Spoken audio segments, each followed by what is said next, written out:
Hey friends, I'm back for another video. Today I want to do a little bit of a vinyl dump. I used to do these on Facebook. As I bought albums, I would do a video every once in a while and just share some of the albums that I had acquired over the past, 4 to 6 months. But now that I'm trying to do a little bit more vinyl related videos and things like that on YouTube, I figure that maybe I'll start doing these on YouTube now. So this will be the first one of my vinyl dumps or vinyl finds. And so I just want to share some of the acquisitions that I've gotten over the past 4 to 5 weeks, and maybe just do some little mini reviews on some of the albums too, just to share. I feel like I always enjoy watching these videos that other YouTubers do in the vinyl community because I've actually gotten a lot of really good recommendations, and I'll mention a couple of those whenever I get to them. So I just feel like it's just a way to share with other people who are interested in records and in vinyl. It's a good opportunity to kind of see some new stuff. So anyway, I'm just going to jump right into it. Just show you some of the albums I bought and just give you some, notes and words on each one. This one doesn't really take much. This is just Led Zeppelin's first album. I know a lot of people aren't huge fans of Led Zeppelin's first album, and this is just the new reissue that's out right now. This is just the Jimmy Page remastered, reissued, or whatever. Nothing fancy. I don't even remember where I got this. And a lot of people kind of dump on this album, I think, because it's a lot of covers and redone songs. But I don't know. I love Good Times, Bad Times. I love Communication Breakdown. I mean, Dazed and Confused. I think this is a good album. I enjoy this album. And the crazy thing about it is, since I got back into vinyl, I did not have any Led Zeppelin albums. And partially that's by choice because, as you can see behind me, I have quite a few CDs still. And I have pretty much every Led Zeppelin album on CD. So I didn't feel the need to go out and rebuy the entire catalog of Led Zeppelin on vinyl. But at the same time, it felt kind of weird not having a Led Zeppelin album in my collection. And so I just wanted to get one. And like I said, I've always liked this album. A lot of people I know just kind of, it's not their favorite, but I enjoy this album. So I grabbed this, and this one was just a little cheapy. I may have even picked this one up at Walmart. I think this was just the reissue that you can get pretty much anywhere for about $20. It sounds pretty good. I'm not gonna get into the dynamics of that one because it's just, like I said, it's just a basic one. This is one I'm pretty excited about. Got this one not too long ago. Freddie King, Getting Ready. Freddie Cannonball King, blues guitar player, awesome. This album is a really, really good album, and great singing, great playing, kind of a classic. And Leon Russell actually co-produced and played keyboards on this album, so you're getting another like iconic musician, Leon Russell. Come on, he's played with everybody, and also done his own stuff, but. I love blues guitarists. Anybody that plays a guitar that's doing anything kind of wild and crazy with it, I'm a fan. And this is just a classic. This is actually an Analog Productions album. I thought this was interesting because even the label, it has their own label.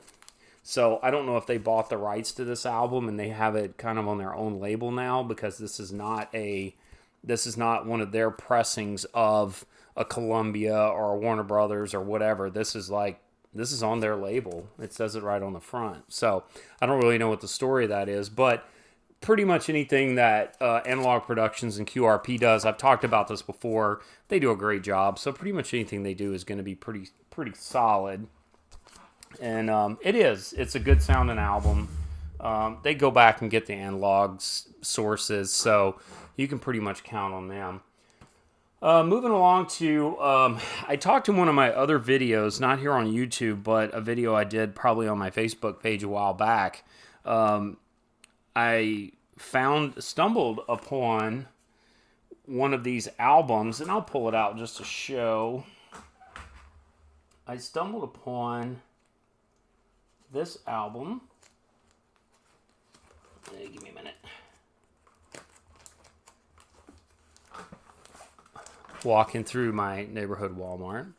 I stumbled upon this album, and this is Johnny Cash live in Austin, Texas. This was recorded for Austin City Limits, the TV show. I walked past it. I saw it. It caught my eye. I walked past it and said, no, I've got enough Johnny Cash music. I don't need another Johnny Cash album. And so I walked away, and then the little voice in my head said, if you see something you're interested, you got to jump on it, because when you come back, it probably will not be there, especially in the record community.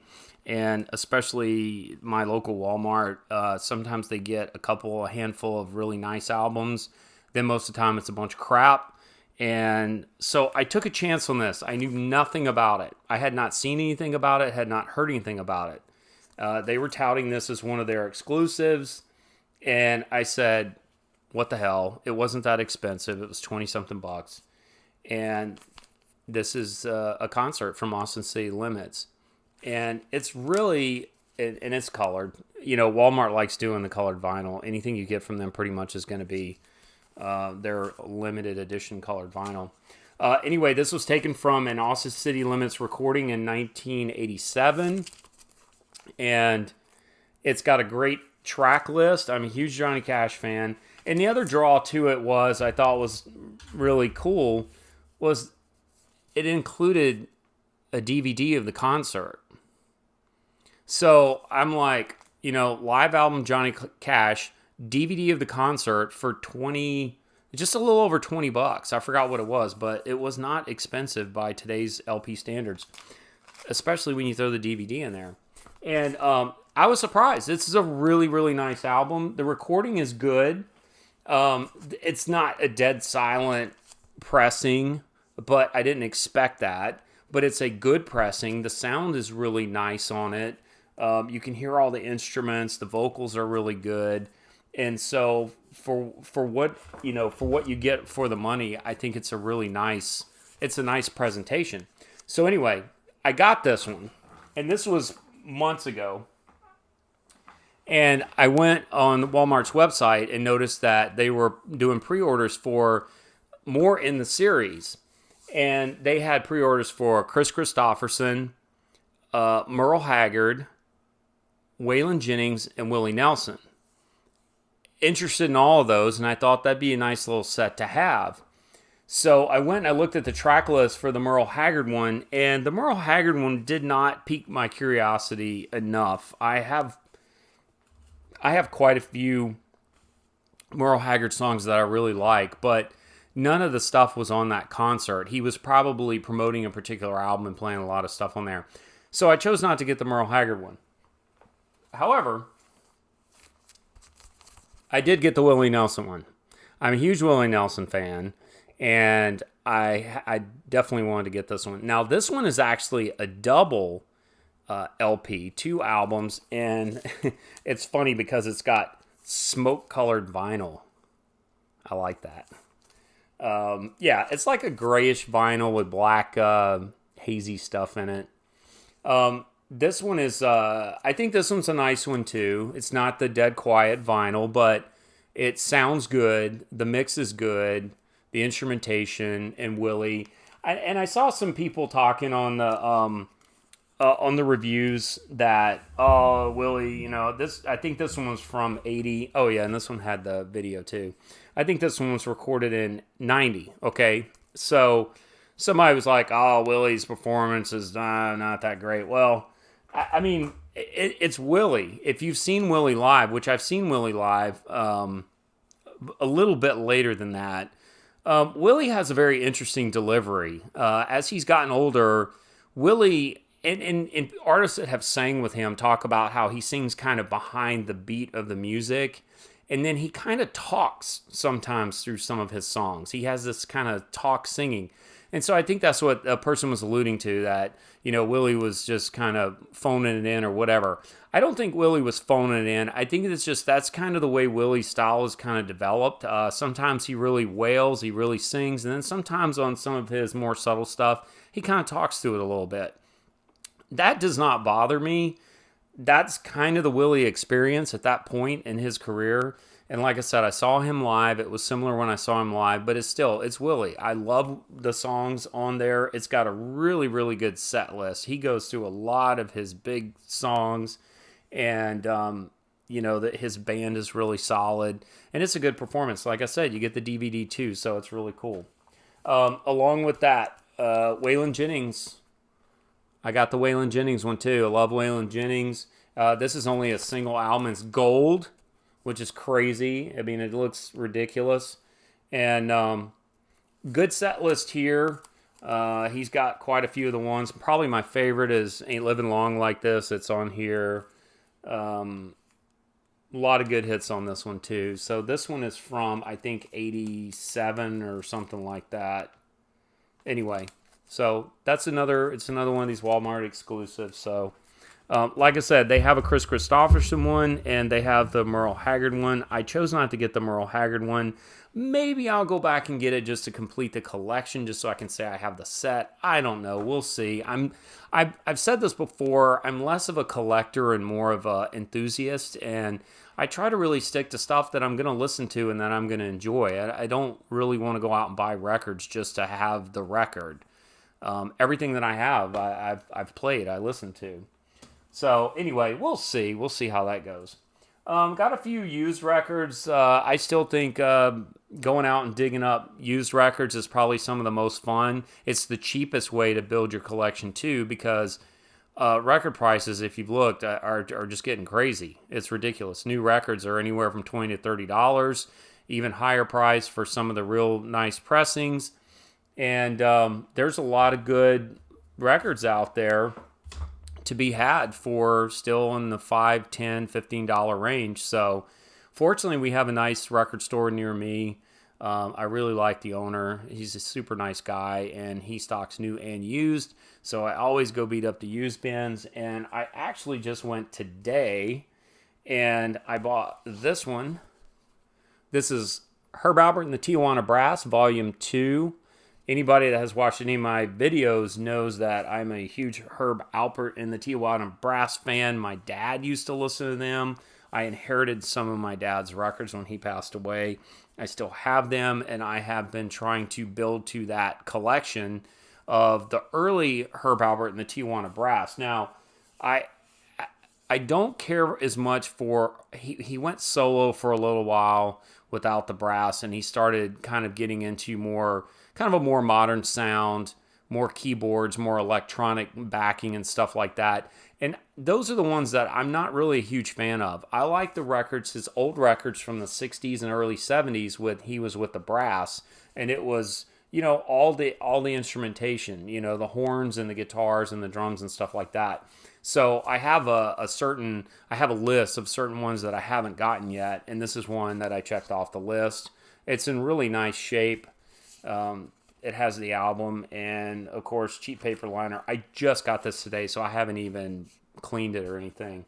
So anyway, got that one. That was a nice find. That kind of adds to my late 60s, early 70s Herb Alpert. Speaking of later Herb Alpert, this is probably one that's getting towards the end of where I'm really into his stuff. I'm trying to look on the date on this one. This one... I don't see a date on it. Anyway, this is another Herb Alpert, Warm. This is when he starts getting into, I want to say this is probably, they don't make it easy. This one doesn't have a date. I think this is an early 70s album. There's no date anywhere on it. I can go figure it out, but I'm not going to waste the time. Anyway, got this one used at the same record store, and it's a great album. It sounds good. I just really like his stuff. I like that sound. Picked up a couple of Chet Atkins albums. I really like guitar-oriented music also. Chet Atkins is probably one of the best guitar players ever. Uh, Even rock musicians will acknowledge that Chet Atkins is probably one of the best guitar players ever. So yeah, I got this one. This is a used record. This one was in great shape. I listened to it not too long ago, actually, and really good. Just good old Herb Alberts picking on his guitar with some accompaniment.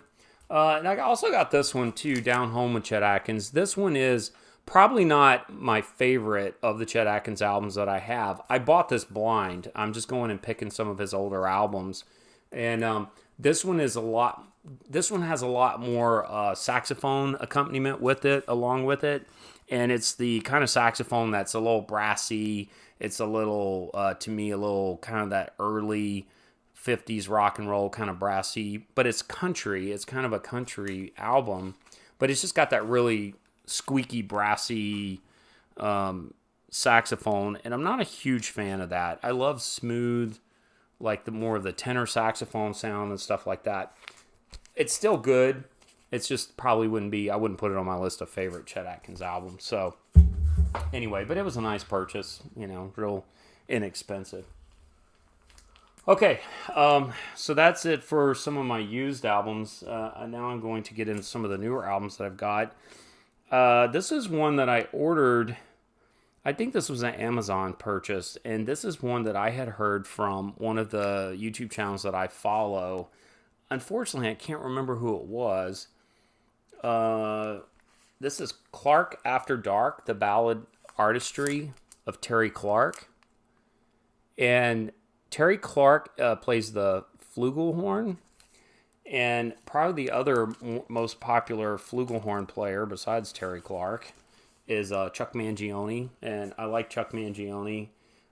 This is a really nice album. This is it, like it says, it's kind of ballady, but what's really cool about it is not only does he have the supporting cast of the horn players, but he also has a whole string section with him. And so it's a very full sound, and his playing, of course, is just very smooth. It's not really, bombastic and brassy. It's just a very, very smooth. And the flugelhorn is a nice instrument when it's played like that. I really like that sound, just a really smooth sound. So that's a great album. Like I said, I think I got that one from Amazon. This next album that I got, part of my pursuit of getting it back into vinyl, and part of what you'll notice a trend, I've been getting a lot of jazz albums, and part of that is because I'm trying to get albums that, to me, that's what the format is for, vinyl analog mastered recordings and things like that. I feel like these analog recordings onto the analog format is kind of the way it should be. And I'm not buying as much new stuff on vinyl because I feel like a lot of the stuff that's recorded digitally and then they put it onto an analog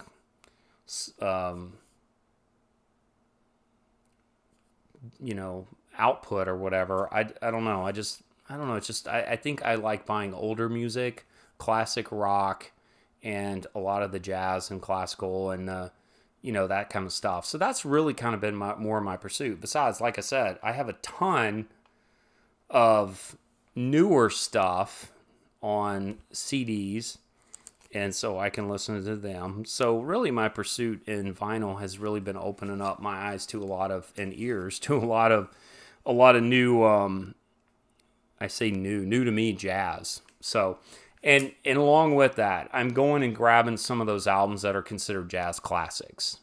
People say, oh yeah, this is one of those top 10 jazz albums. So, like the Dave Brubeck, the Miles Davis, John Coltrane, that kind of stuff. And so I've been going and grabbing those and just really broadening my horizons in jazz. And so along with that, I just picked up Something Else by Cannonball Adderley. This is one of the Blue Note classic vinyl series. They do a really good job with these. This is the album sounds great, and this is a great album. You know, you got Cannonball Adderley. You can see on here you got Miles Davis playing with them.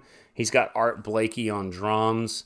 So this is a classic jazz album, and Blue Note, their Blue Note Classic Vinyl series, they've got some really good stuff out there, and they do a good job on it. The ones that I have, they sound really good, and they're just well done. So that's a nice one, and it's, I mean, this I think is one of those that's considered kind of a classic. So along with classics, another jazz, and this is one that I had heard the name and never really listened to a lot of stuff of his, and then I started listening to his stuff, and I kind of have mixed feelings about it. But Chet Baker, this album was released. Craft Recordings released about 4 or 5 of Chet Baker's albums, and they redid them with these really nice tip-on jackets, super high gloss. I mean, that's out of the protective plastic, right? I mean, super high gloss. They just did a really, really, really awesome job. And I'll tell you, my experience with these Craft Recordings albums, the ones that I have, they sound fantastic. They, it's got the old school label on it, Riverside label. They're 180 grams. Some people really get into that. They send it in a rice paper inner sleeve, so you've already got that. I mean, these are just very, very well done. And so the quality of the record itself and the package itself is top notch, but this album is fantastic. This is Chet Baker,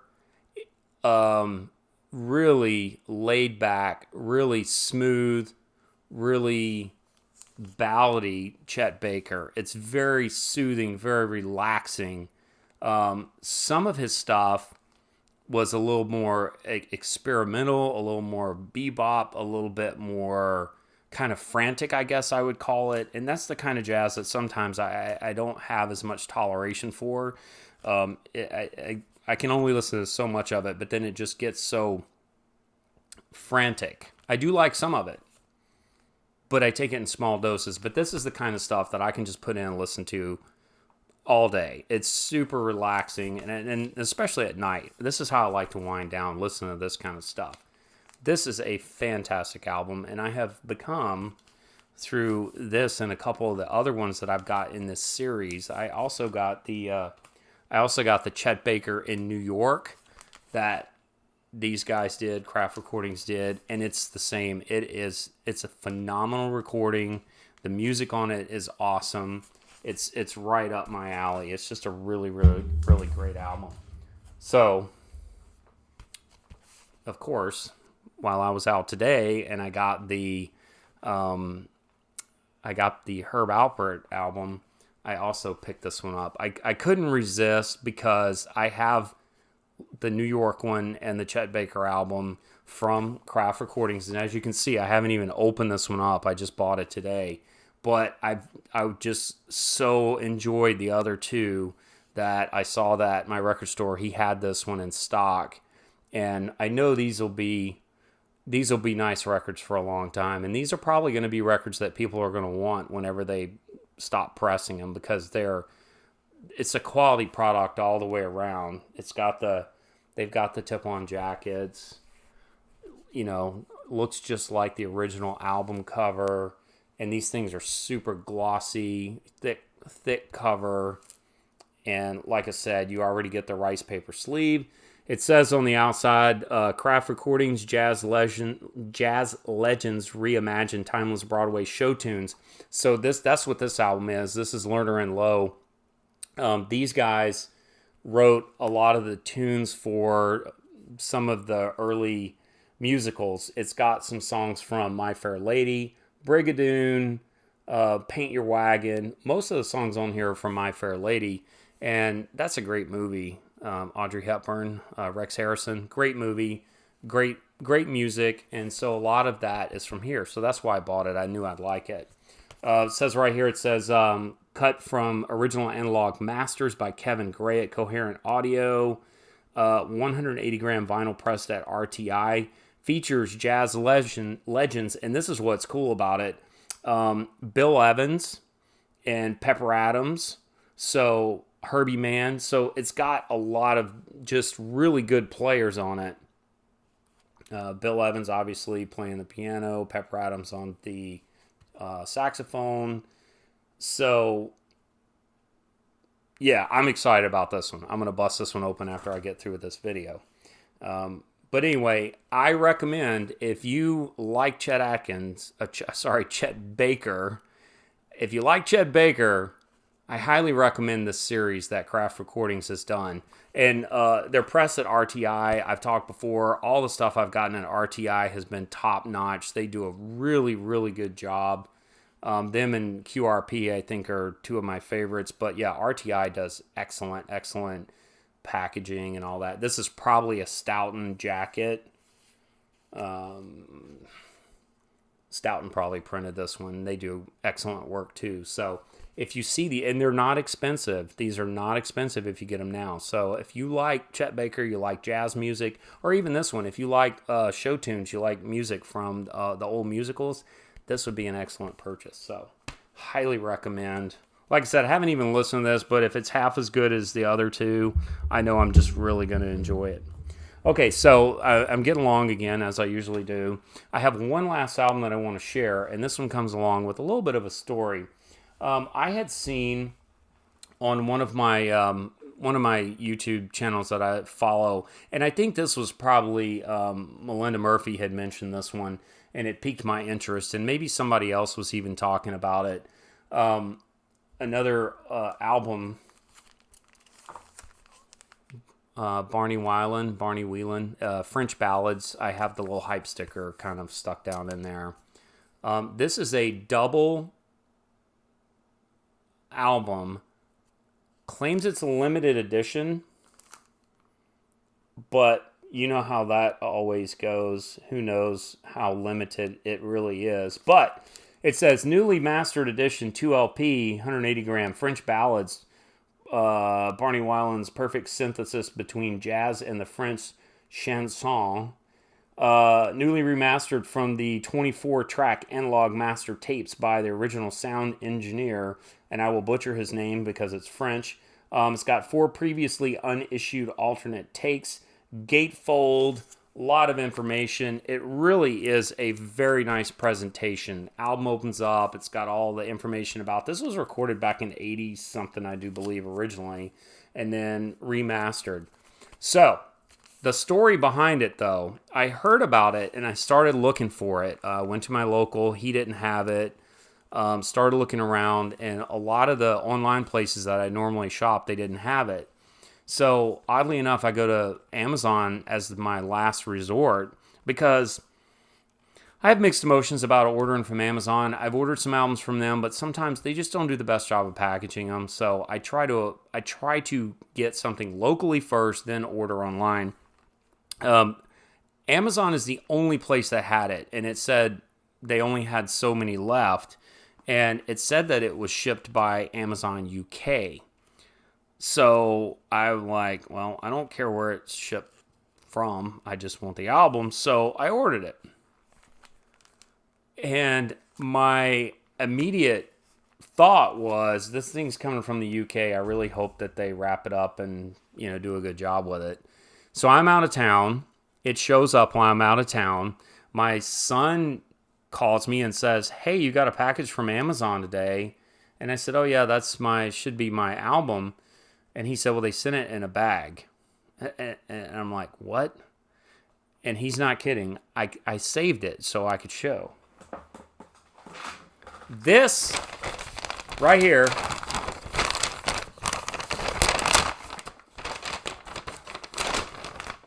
this is what that album showed up in. A freaking bag. No cardboard in it to hold it in place or keep it, give it some structural integrity or nothing. They slipped that album into this bag and shipped it from somewhere in Europe. I was just shocked. I've gotten stuff from Walmart that I was a little bit disappointed in, but holy moly. So needless to say, I'm going to pull this out, and it's probably kind of hard to see on the camera, but needless to say, every single, well, you can see right there, every single corner on this album was jacked. This one, all bent up here, all along the top. It's all kind of creased up and bent up. I mean, this is the worst offender here. I mean, you can kind of see. But yeah, they just totally dorked this whole album up. And I was so disappointed. I was so excited to get this album, and I was so disappointed that it was all jacked up. So I opened it, and it's a double LP. Both of the records in there were pristine. They're 180 grams, so that probably helped. They're thicker. They're pretty flat, really not warped at all. Nothing wrong with them. I've since cleaned them and played them. It sounds fantastic. But I was just bummed. You buy a brand new record, and like I said, I'm not so much into this as collecting, so I do have records that are a little dinged up or whatever. But a brand new record, you shouldn't get that, right? So what do? I got on the little chat with Amazon, and I get somebody on the Amazon chat with me, and I had taken a picture of the album and the bag, and I was going to send them the picture. I got on the chat and I said, hey, just got this album. Very disappointed. It showed up in a paper bag. All the corners are bent up on it. What can we do? And the thing is, I had already gone out online and I had seen that it was out of stock. They don't have any more, at least at the time when I looked. And so I kind of knew that going in. So I said, I don't know what they're going to do. I don't know what they're going to offer to do. So the guy goes and he comes back a minute or two later. Very, very nice. The messages as he's typing, just very apologetic. He comes back and he says, sorry that you had this experience. He goes, we can't replace that album. It's out of stock. Don't know when if we're getting any more. Like I said, this is supposed to be a limited edition. I don't know. But anyway, Amazon just said they didn't have any more in stock, and I haven't seen them anywhere else. And he goes, we will credit you for the album. We'll give you your money back. And I said, okay. Do you want the album back? And he goes, nope, keep the album. Okay. So basically, I got this album for free. So that kind of soothes the pain a little bit, I guess, right? Sure, I'm a little disappointed that my brand new album got beat up, but you know what? I'm not listening to the cover. So if I ever decide that I'm going to sell this one day, which I don't see me doing, then yeah, that might kind of impact it. But it's disappointing. It's disappointing anytime you get something new and there's something wrong with it, right? But I'm trying to temper that with, they made it right. I mean, no questions asked. They made it right, told me to keep the album, gave me my money back. I got credit to my account. So they made it right. And the bottom line is the end game is I got the album and the music on it is absolutely fantastic. And that's the next thing that I would say. We're gonna dwell on the positive about it. It's a beautiful album. It really is. The music is fantastic. I think this was recorded back in the 80s, late 80s. He plays most of it is tenor sax. Probably my favorite. When I was in school, I played alto sax for a little while. But the tenor sax is probably your more prevalent jazz sax. And I like the sound. It's just very smooth. It's a little deeper. And the music on it is just absolutely beautiful. It's a great, great album. Really enjoy this one. And most of the stuff I would butcher because a lot of them are in French. But there is this version of My Way, Frank Sinatra. He does a version of that on here. There are a couple of covers, and then some of them are French. But it's a great album. Just a really nice, it's one of those rainy Saturday albums that you put on and just kick back and enjoy it. So, yeah, a little bit of a bummer, but turned into the silver lining, right? Got the album. I have the music, and that's the important thing. The album cover is a piece of paper.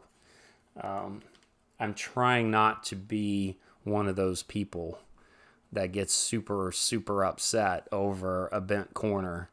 Because I do. I mean, I have a lot of used albums that are in worse shape. The important part is that the records are in good shape and the music is really good. And the music on this album is fantastic. It sounds great. The albums are quiet, really, really nice, quiet vinyl. And I mean, I forget, like I said, it might have been Melinda that recommended that album. If so, thank you. It's a great recommendation. Definitely enjoyed that album. I was listening to it yesterday. So anyway, well, there you go. I once again went a little longer than I wanted to. So I think some people see 35 minutes and they automatically just skip to another video. That's okay. I do these a lot just because I enjoy doing them. And I do know people that like to sit and watch them. So I hope that I was able to share some things that maybe you haven't heard of or you haven't seen. That's my favorite part of doing this and talking music is sharing music that I enjoy with other people. And I watch these videos that other people do, and I find music that I start to enjoy. So that's kind of the whole point. It's not bragging about your record collection, at least for me. It's, hey, I've picked these up and I think you might like them. Check them out. So that's what this is. I'm probably going to start doing these about once a month or so and just throw some things out there that people might be interested in. So if you enjoyed it, give me that old thumbs up. And if you haven't subscribed to my channel, I would appreciate it. I've said this many times in all my videos. I'm not doing this for the money. I'm not making any money on it right now. I do it because I enjoy it. If I get to the point where I'm making enough to go out and buy a hamburger every once in a while, that's awesome too. So anyway, but yeah, please subscribe, pass it along. And it's just fun being part of this community. And I enjoy doing these videos. So, all right. Well, thanks for watching. And I hope everyone has a wonderful day wherever you are. And I will see you again soon.